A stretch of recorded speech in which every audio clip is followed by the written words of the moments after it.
Halo, selamat siang wanita dinamis. Apa kabar? Jumpa lagi dengan saya. Hari ini saya mengundang salah satu wanita yang inspiratif. Halo wanita dinamis. Hai, salam kenal. Saya Sofia Almer. Mbak Sofi, boleh tahu nggak sih ini kesibukan Mbak Sofi saat ini apa sih, Mbak? Aduh, kalau sekarang nih bisa dibilang serabutan. Pengacara ya? Serabutan kalau sekarang nih. Nggak bisa fokus di satu karena yang utama sekarang nih mau cari pemasukan lah. Oh gitu. Cuan-cuan ya? Cari cuan. Kayaknya nggak hanya Mbak Sofi sih, itu semua orang yang lagi cari pemasukan sih ya. Iya. Ya kalau fokus sekarang kan kalau fokus di songwriternya. Oke. Untuk masalah penghasilan agak lambat lagi karena lagu-lagu saya ini lagi di take down untuk dirilis ulang di agregator yang baru. Oh gitu, kita tahan dulu ya untuk ke arah situ ya. Kita iya, mau iya. kenal Mbak Sofi ini lebih lagi dan lagi. Oke Mbak Sofi, boleh tahu nggak nih Mbak Sofi ini asli dari mana sih Mbak? Saya aslinya tuh dari Tulungagung, Jawa Timur. Oh dari Tulungagung, Tulungagung, Jawa Timur. Orang tua memang asli dari sana? Iya, memang lahir brojol di situ. Lahir di situ, orang tua situ, semua di situ. Cuman semua udah almarhum sekarang. Gitu. Sama ya, kita yatim piatu ya. Yatim piatu. Nah gini nih pemirsa, kalau enaknya kalau kita podcast sama penyanyi nih gini nih, selalu happy. Iya, kantong kosong pun senyum. Oh harus itu.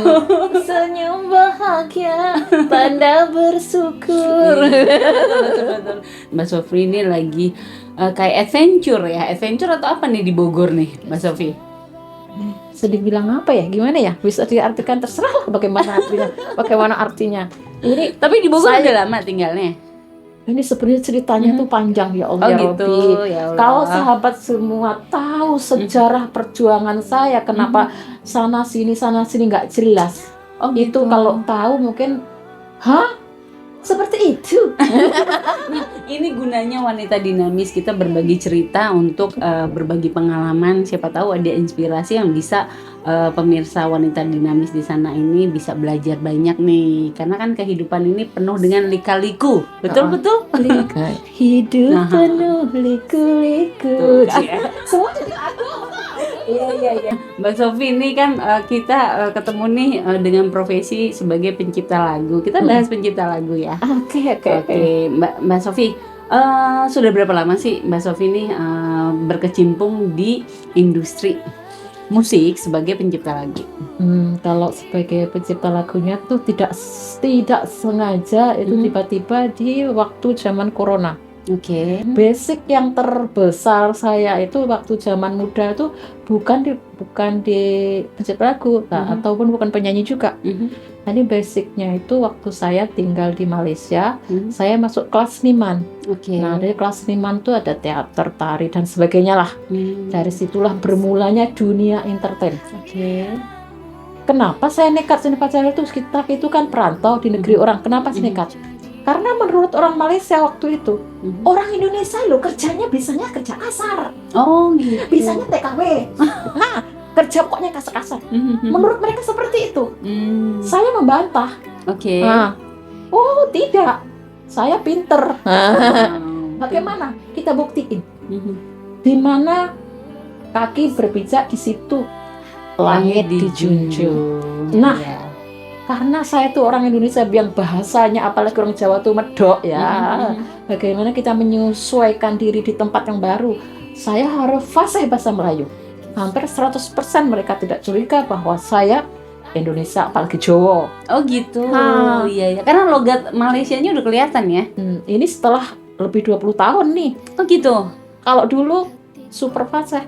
Jadi lidah saya nih dengan siapa saya berhadapan, katakan nih ya, saya turun di Bandara Soekarno-Hatta, Soekarno-Hatta, Malaysia ya, turun saya berhadapan dengan orang Melayu kan, otomatis nih lidah ini akan fasih sendiri. Oh gitu. Karena di situ saya nggak mendengar bahasa Indonesia. Iya. Jadi otomatis ya. Otomatis pulang ke Jawa otomatis ini Jawa. Nah, aneh walaupun Bisa ya? bisa, padahal Oke, ini luar sudah biasa. lebih 20 tahun, tapi kalau berdepan sesama orang Melayu ini sehari fasih kayak gitu. Oke. Nah ini yang menarik nih, kenapa sih jadi pencipta lagu Mbak? Padahal kan katanya dimulai dari negeri jiran ya. Oke. Waktu itu kalau di Malaysia tuh saya nyanyi sekedar gini, saya bawa penyanyi baru untuk show ya. Walaupun lagu dangdut, orang Malaysia tuh kalah jogetnya dengan orang Indonesia. Asik. Oh gitu ya? Sana Oke. tuh sepinter-pinternya joget, ya gak ada apa-apanya lah dengan Indonesia. Indonesia tuh kalau joget dangdut Jago ya? nomor 1. Nah, jadi ini penyanyi suara bagus, lagu dangdut, tuh nyeknya gini-gini doang. Gimana mau rame? Oke. Saya tambah kadang 1-2 lagu. Jadi La- rame. Lagu siapa bawa tuh? Lagunya Indul, waktu itu lagu Indul udah lagi Booming ya. Ya. penonton. Jadi harus bisa menarik buat audiensi. Iya. Dengan goyang dangdut tuh udah wow. Padahal suara aku nggak oke lah gitu. Yang penting gayanya ya. Gayanya. Nah waktu itu saya belum berhijab. Oke. Dengan dandanan berani seksi tapi nggak terbuka lah ya. Ngepas seksi tapi panjang, tidak berhijab, rambut bonding warna brown. Tapi memang kan kalau di industri musik kita lebih lihat seninya. Gitu. Nah dari situ jadi pengalaman menyanyi cuma seperti itu doang.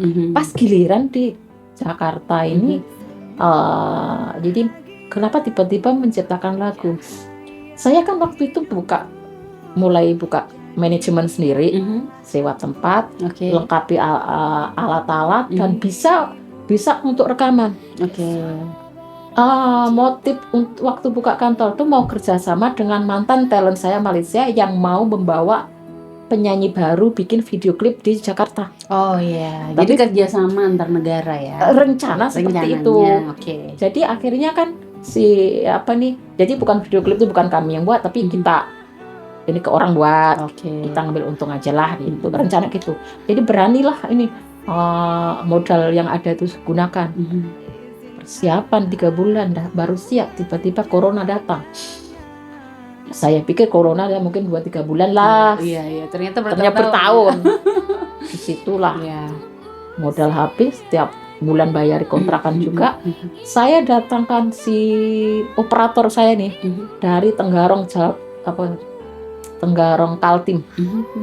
Nah, memang saya tahu pasti dia itu satu orang bisa semuanya. Aransemen, untuk proses rekaman, semuanya bisa. Satu orang semua bisa, makanya saya berani. Dengan catatan saya bilang ini, bisa nggak saling amanah nanti? Katanya bisa sih, walaupun akhirnya udah itu memang manusia dah begitu dah. Ada cerita-cerita yang kurang mengenakan lah. Itu akhirnya mula-mula nih karena itu corona, saya bilang ya udahlah, buatlah satu lagu. Saya mau lihat lagu yang ciptakan seperti apa. Saya nyanyikan, tapi nggak ini ke suara saya. Ada suara nariknya itu nggak cocok dengan suara saya. Itu maksain lah. Judul lagunya adalah di akun sebelah tuh buka ikhlaskan. Itu lagu tuh nggak kudaftarkan. Ada 2 lagu ciptaan dia nggak kudaftarkan. Gitu. Ya, judulnya ikhlaskan. Itu memang sinopsis dari saya bahwa keadaan masalah begini-begini ya, tentang masa lalu yang nggak enak dengan seseorang tuh. Jadi ikhlaskan judulnya. Nah, bagaimana kisah perjalanan saya sampai terdampar di Citayam Bogor itu. Itu kisah nyata yang saya tuh sebenarnya mau cari tempat di Bogor. Jadi mau menenangkan dirilah kononnya. Tapi sebelum stasiun pertama anak saya mengadu, "Ma, saya lapar. Ma, saya mau ke toilet."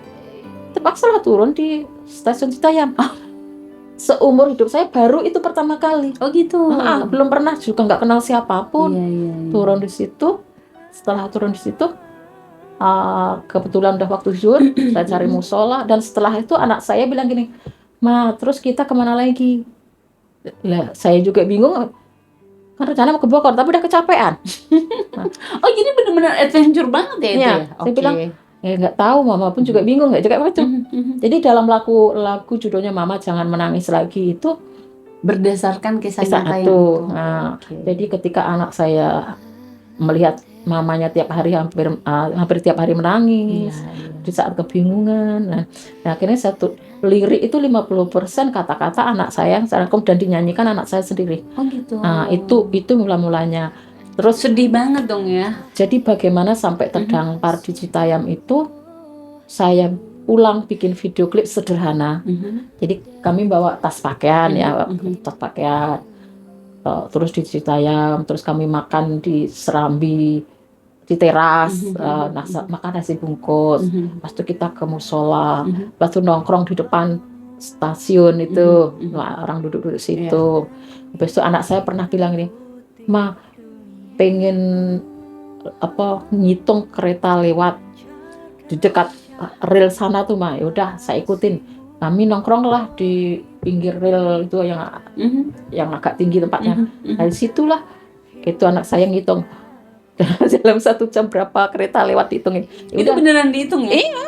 Ya udah saya turutin aja. Kita kan lagi bingung, lagi kita memikirkan mau kemana. Iya. Nah, jadi ceritanya kami itu anak saya tuh dikejar paknya lah di rebutan. Jadi kemana ada satu kalimat yang bikin saya fobia yang sangat mendalam, katanya sampai di lubang cacing pun mau dicari. Kalau ketemu jangan salahkan, begitu dah. Jadi ini untuk inilah para wanita dinamis ya. Wanita ini sebagai apa istilahnya ya? Pembelajaran lah. Iya, yang bisa diambil hikmahnya. Iya. Jadi masa lalu saya itu kalau orang lain yang menghadapi mungkin belum tentu mampu lah betul. Tapi ya itu tadi, kita tetap harus semangat, jangan putus asa dan sebagainya. Jadi perjuangan saya tuh kalau diceritain secara detail, aduh, udah nggak karuan lah. Biru lah ya. Ya nggak karuan lah. Kami waktu itu berdua dengan si kecilnya kan, udah bingung mau menapak di mana, kayak gitu kan. Terus, nah setelah udah gimana, akhirnya kenapa sampai tinggal di saya ngobrol dengan tukang ojek. Saya lagi bingung nih mau ke Bogor tapi sudah capek. Ke Bogor pun bukan kenal siapapun, nggak ada. Memang tujuannya mau ke Bogor aja. Mau ke Bogor, entahlah nanti tanya orang gitu aja lah. Ya kami nggak berani tinggal di kampung, dicari terus. Jadi kami mau kemana? Gitu kan. Jadi benar-benar dari Jakarta atau dari mana tadi? Awalnya dari Jawa tuh udah tinggal di Ciputat. Di Ciputat tuh rasa nggak aman karena di Ciputat tuh ada salah satu keluarga jauh. Nah, nanti kalau dapat info dari keluarga itu kan ketahuan kami. Nah, kami dipaksa lagi dan sebagainya gitu kan. Ya udahlah menjauh, jadi nggak ada. Jadi waktu saya dari kampung aja saya pergi pamit dengan bapak ini. Pak, jangan ditanya kami tinggal. Kita saling mendoakan. Nah, bapak saya paham karena kalau siapapun tahu tempat saya nanti ujung-ujung ketahuan gitu kan. Nah gitu. Jadi makanya nggak ada satupun keluarga saya tinggal di mana, pokoknya sembunyi, intinya sembunyi total. Karena pengacara tuh bilang kami, Bu jangan lupa sembunyi total. Nah gitu. Biar nggak masalah kayak sebelumnya gitu. Nah akhirnya itu lagu ciptaan yang pertama tuh yaitu tadi nyanyiin anak, dinyanyiin sendiri. Kalau sahabat semua mau buka itu di akun sebelah, ketik boleh. Mama jangan menangis lagi, Zaki Almir, anak saya Zaki Almir. Kebetulan dinyanyikan oleh Zaki Almir. Nah lagu yang kedua tuh Menuju Jalanmu. Tapi Menuju Jalanmu tuh nggak saya daftarkan agregator karena isinya tuh ungkapan dengan hancur segalanya lah, apa tentang corona itu loh. Jadi mau saya daftarkan tuh khawatir ya.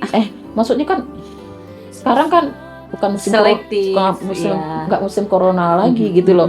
Jadi tapi saya upload videonya di akun sebelah juga di YT. Setelah melalui itu udah dapat tempat dan sebagainya, saya pikir kan ini udah cahaya terang kehidupan lebih baik. Tapi tiba-tiba datang corona. Apa kita gak hancur? Kita mau berjuang mulai dari nol. Nah baru aja ini. Nah modal saya sudah habis. Kerjaan mau kerjasama dengan itu talent Malaysia itu otomatis gagal. Corona datang. Ini modal udah habis. Nah, bagaimana nih Mbak Sofi menyikapi kondisi seperti itu? Nah, jadi apa yang jadi semangatnya Mbak Sofi ini? Karena kan kondisinya udah benar-benar terpuruk lah ya. Nah, jadi waktu itu ya melihat anak seperti apa, ya Allah bagilah kesempatan. Saya udah melalui perjuangan yang sulit lah seperti itu kan. Udah gak karuan lah. Tapi sekarang baru aja mau melangkah sedikit, belum dijalankan tapi datang corona. Mulailah ya ini nggak tahan lah, air mata kan. Terus anak saya pun bingung, corona kita kan nggak bisa juga kemana-mana kan. Mau ikut cari kerja dengan orang juga susah kan. Nah, ambil tisu. Anak nih pikirannya tuh mateng dengan sendirinya karena menghadapi keadaan. Dia bilang, "Ma, terus gimana kita, Ma?" Gitu ya. Gimana kita? Nah, sini nggak ada keluarga. Kalau apa-apa terjadi dalam hidup kita, siapa tolong? Sumpah demi Allah, itu kata-kata anak yang bikin, ya Allah, tolonglah kasih jalan. Bagaimana kami ini gitu kan? Terus saya ceritakan, aku jujurnya menuju jalanmu itu. Oke. Nah, biasanya dalam kondisi tertentu pada saat kita terpuruk itu, Mbak Sofi itu percaya nggak sih pasti ada mukjizat